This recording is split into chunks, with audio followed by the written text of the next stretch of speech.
Hello everyone, how are you today? And now you are watching the BBC News at student mental health. I am living in a bubble of one. With me, Amira Diva Fararani.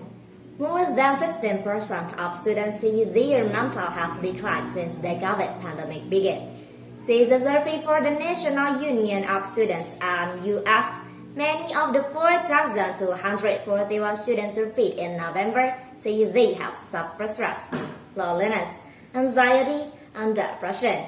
Students have seen more space to visit teaching and social events cancelled, and the drop-off in interaction with other students appears to hit some students hard, with some finding themselves living completely alone. Despite these difficulties, only a fifth of the students surveyed had sought mental health support. That rose to 29% for those who reported worsening mental health, the survey found. Loneliness and isolation appear to have had a huge impact on well-being and mood, with many students socializing and meeting others far less after. Sakir, a second-year journalism student at Southbank University, lives alone in a studio flat in London, and is one of those who did not seek support. He has had no fees to his lessons and is living in a bubble of one. He often walks the streets just to get out of his room, he says. I don't get to socialize with anyone as my accommodation, and the government rules are that my bubble is myself. I'm not allowed to speak to anyone apart from reception.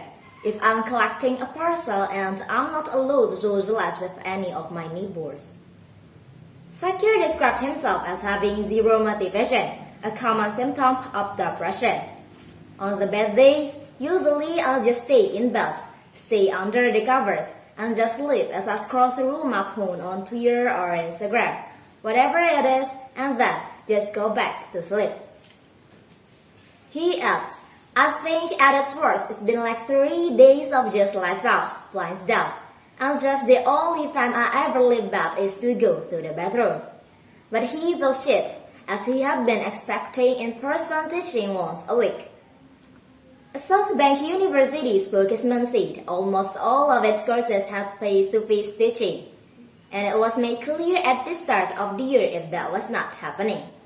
If it hasn't happened, in this case we apologize, the spokesman added. He said students had been offered comprehensive mental health support, and those who found themselves living alone had been offered the chance to change accommodation. But Sakir feels his university could have done more to reach out to students like him who are struggling. Rather than just sending emails, many of which he could not face opening because of his mental state. The NUS is calling for more investment in student counseling and well-being service, as well as individual student union for the support they offer.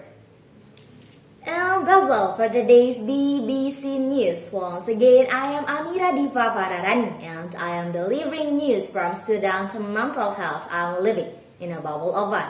Have a great day, and don't forget to wear your mask.